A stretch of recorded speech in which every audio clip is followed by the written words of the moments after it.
નમસ્કાર મિત્રો, આપણી આ યુટ્યુબ ચેનલમાં આપનું હાર્દિક સ્વાગત છે. હું મનીષ બલદાણિયા, કૃષિ વૈજ્ઞાનિક તરીકે કૃષિ વિજ્ઞાન કેન્દ્ર ગીર સોમનાથ કોડીનાર ખાતે ફરજ બજાવું છું. અને મિત્રો, આજે ચર્ચા કરવાની છે અડદની ખેતી પદ્ધતિ. મિત્રો, ઉનાળુ ઋતુ શરૂ થવા જઈ રહ્યો છે. ઉનાળુ ઋતુની અંદર ખાસ કરીને જે વિસ્તારોની અંદર પાણીની સુવિધા સારી છે એ વિસ્તારોની અંદર મગ, અડદ એ જે પાકો છે એનું ખૂબ સારું એવું વાવેતર થાય છે. અને ઉનાળુ ઋતુની અંદર ચોમાસા કરતા મગ અડદનું ખાસ કરીને આજે ચર્ચા કરવી છે અડદની. તો અડદનું ખૂબ સારું ઉત્પાદન મળે છે આપણા વિસ્તારના ખેડૂતોને. ખાસ કરીને અહીંયા ગીર સોમનાથ જિલ્લાની અંદર હોય, પોરબંદરનો વિસ્તાર હોય, અમરેલી ભાવનગરનો વિસ્તાર હોય કે જ્યાં મગનું અને અડદનું ખૂબ સારા મોટા પ્રમાણની અંદર વાવેતર થતું હોય, તો અડદનું સારું ઉત્પાદન લેવા માટે કેવી માવજત કરવી જોઈએ એની ચર્ચા કરવાની છે.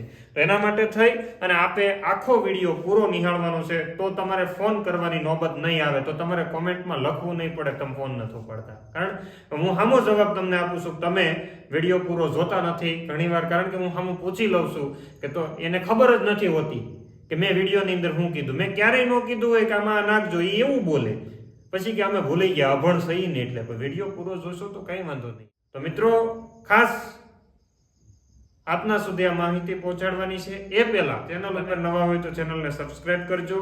બાજુની અંદર બેલ આઇકોન જે આપેલો છે એ બેલ આઇકોન ઉપર ક્લિક કરજો, જેથી કરી અને તમને તરત નોટિફિકેશન મળી જાય કે અમારા જે કંઈ પણ અહીંથી વિડીયો મૂકવામાં આવે એવું. એ પછી મિત્રો, માહિતી સારી લાગતી હોય અને સારી માહિતી તમને ગમતી હોય તો વિડીયોને લાઈક કરવાનું છે. આ રીતનું બટન છે એ લાઈક કરવાનું નહીં ભૂલતા. અને ચેનલને શેર કરજો, જેથી કરી અને અન્ય લોકોને પણ આ માહિતી મળી રહે. નહીતર આમાં બને એવું કે આપણે માહિતી મેળવીએ છીએ પણ સામેવાળાને આપણે ક્યારેય જણાવતા નથી.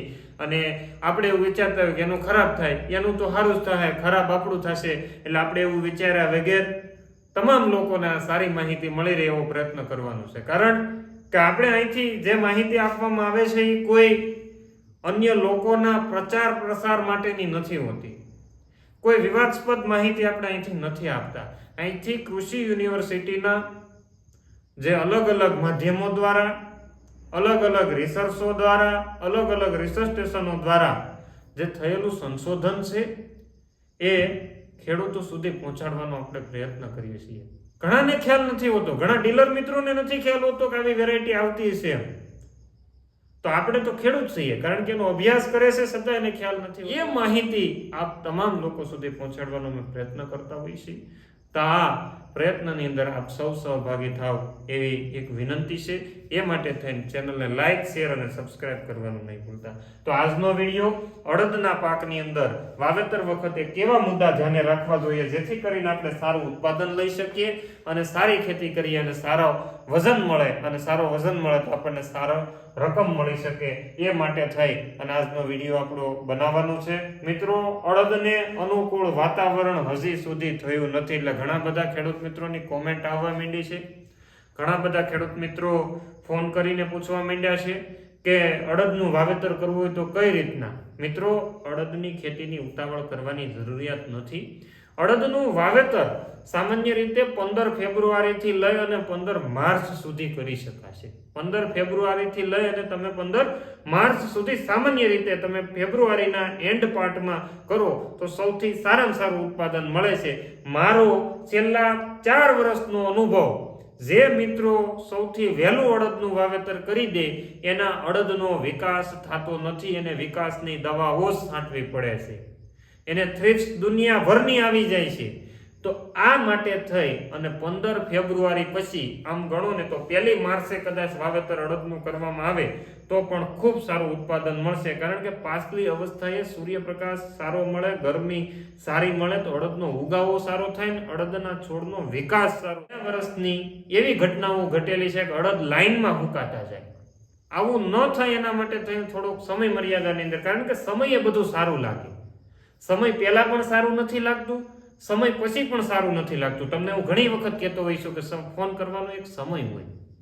તમે સવારમાં 5 વાગ્યામાં ઉઠી જાઓ, કોઈને ફોન કરી દો, વ્યાજબી લાગે ખરું? રાતે 11:30 વાગે કોઈને ફોન કરો તો વ્યાજબી લાગે ખરું?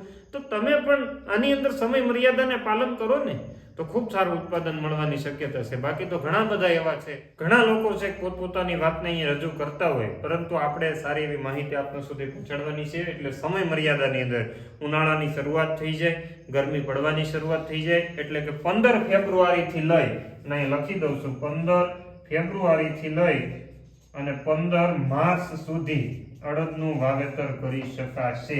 પણ એપ્રોપ્રાઇટ સારામાં સારું 1 માર્ચે વાવેતર થઈ જાય તો તમારું ખેતર ખાલી થઈ ગયું તો કરી દેવું.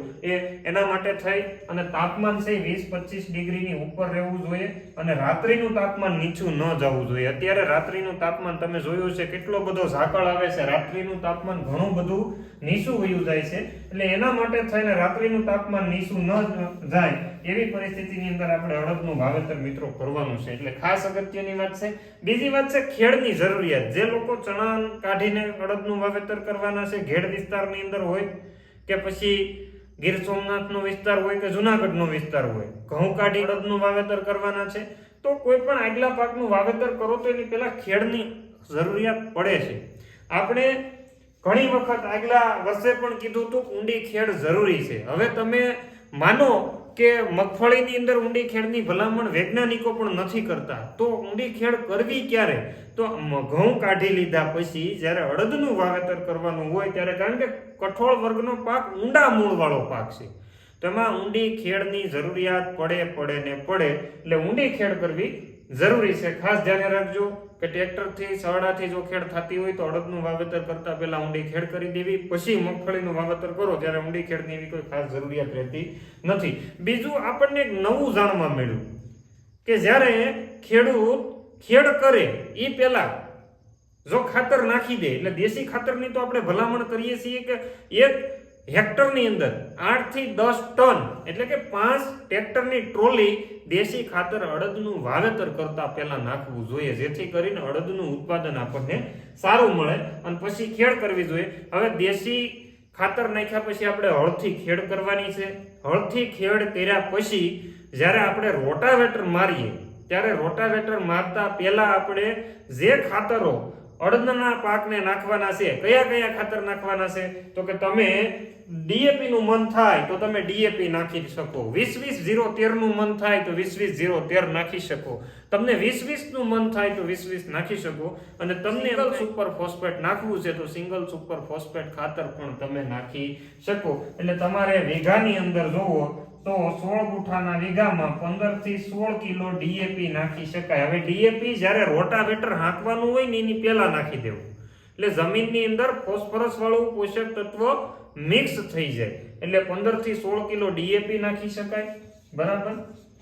અથવા તો એની જગ્યાએ તમારે 35 કિલો જેટલું વીઘાની અંદર 20-20-0-13 આ માપ છે મારું નથી, આ ભલામણ મુજબનું માપ છે. કારણ કે અડદના પાકને 20 કિલો નાઇટ્રોજન અને 40 કિલો ફોસ્ફરસની જરૂરિયાત પડે છે. એ ફોસ્ફરસની જરૂરિયાત પૂરી કરવા જઈએ એટલે 35 કિલો નાખવું પડે.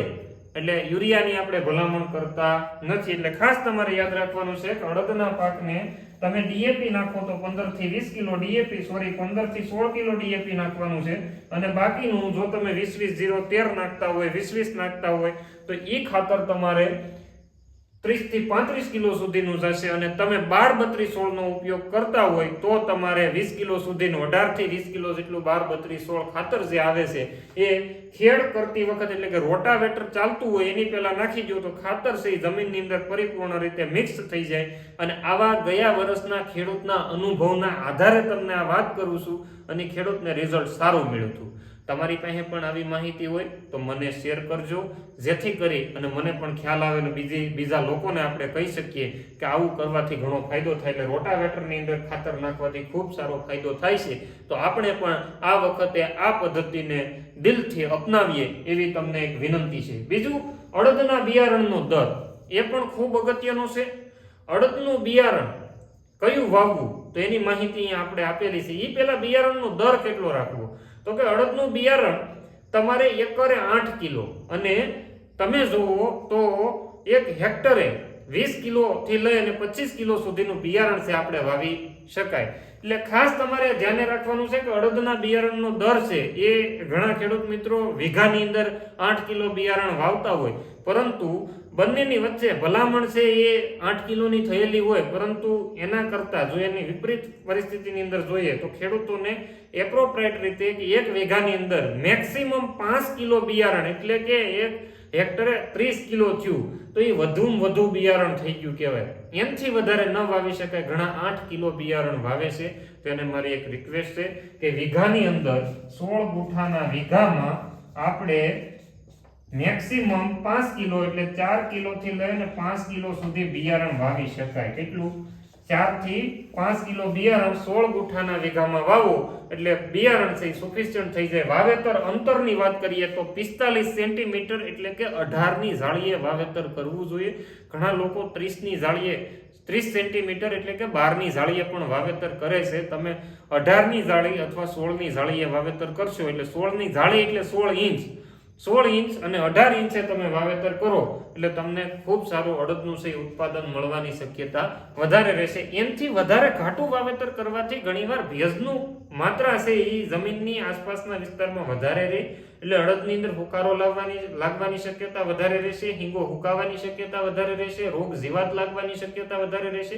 એટલે બહુ ઘાટું વાવેતર કરવું નહીં. તમને નથી કહેતા કે ભાઈ માણસની ગરમી થાય, કારણ કે ભીડ વધી જાય ને એટલે એક જમીનની અંદર નકેરા છોડની સંખ્યા વધી જાય તો એને ગરમી થવા માંડે. એ ગરમીના કારણે અમુક છોડ છે મરી જાય. આવું ન થાય એના માટે થઈ અને આપણે છે ખાસ ધ્યાને રાખવાનું છે. એ સિવાયની વાત કરીએ તો અડદની કઈ જાતોનું વાવેતર કરવું, તો અડદની ઘણી બધી જાતો એવી આવે છે જેનું વાવેતર કરી શકે. એમાં T9 સૌથી જૂની જાત છે અને કાળા દાણો ધરાવતી, આપણે જેને દેશી અડદ તરીકે ઓળખીએ, કાળો દાણો ધરાવતી T9 75 થી 80 દિવસે પાકતી જાત છે. 8 થી 9 મણ વીઘાની અંદર ઉત્પાદન આપે છે અને કાળો દાણા વાળી જાત છે. એ પછીની બીજી જાત છે ગુજરાત અડદ 1 નંબરની જાત. આ 65 થી 70 દિવસે, જેને પાછળથી મોડું થતું હોય તો 1 નંબરની જાતનું વાવેતર કરી શકે. એનું 10 થી 12 મણ જેટલું ઉત્પાદન મળે છે અને એક છોડની અંદર ખાસ એની ખાસિયત છે કે 40 જેટલી સિંગો આવે છે. એ પછી સુધારેલી નવી જાત આવી ગુજરાત અડદ 2 નંબરની જાત, જુનાગઢ કૃષિ યુનિવર્સિટી ખાતેથી જાત રિલીઝ કરવામાં આવી હતી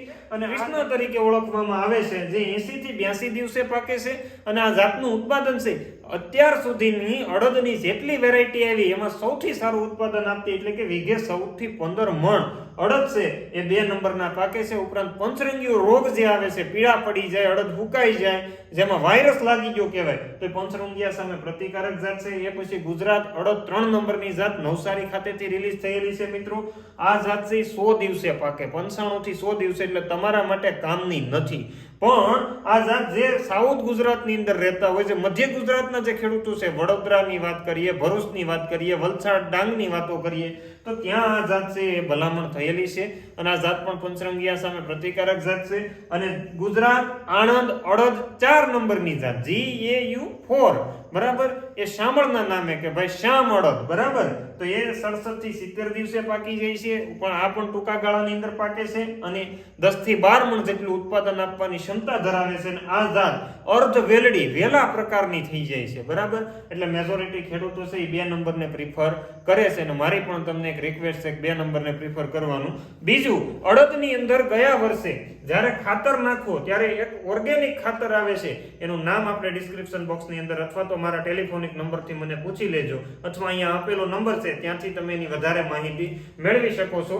જે ઓર્ગેનિક ખાતર છે એ વીઘે 2 કિલો, આ ઓર્ગેનિક ખાતર અને ઉગી ગયા પછી એનું એક લિક્વિડ અડદની અંદર તમને ગેરંટી સાથે કહું છું કે એની અંદર ઉત્પાદનની અંદર 2 મણનો વધારો થશે ને થશે. ગયા વર્ષનો પોતાની જાતે અનુભવેલો અને ખેડૂતના રિવ્યુ લીધેલી વાત છે અને એના પણ વિડીયો આપણે આપણી ચેનલની અંદર મૂકશું. તમને ખ્યાલ આવશે આ ઓર્ગેનિક ખાતર કયું અને એનું કેવું રિઝલ્ટ મળે છે. તો એની વધારે માહિતી માટે અહીંયા આપેલા નંબર ઉપર અવશ્ય કોન્ટેક્ટ કરજો. આટલી અડદની માહિતી આપના સુધી પહોંચાડવાની હતી. આગળના સમયની અંદર આપણે અડદના નિંદામણ નિયંત્રણ અને ઊભા પાકની અંદર કેવી માવજત કરવી જોઈએ એના વિડીયો મૂકવાનો પ્રયત્ન કરશું. ત્યાં સુધી અમને રજા આપશો અને આ ચેનલ ઉપર હજી સબસ્ક્રાઇબ ન કરી હોય તો ચેનલને સબસ્ક્રાઇબ કરી દેજો. અસ્તુ, આભાર, જય હિન્દ.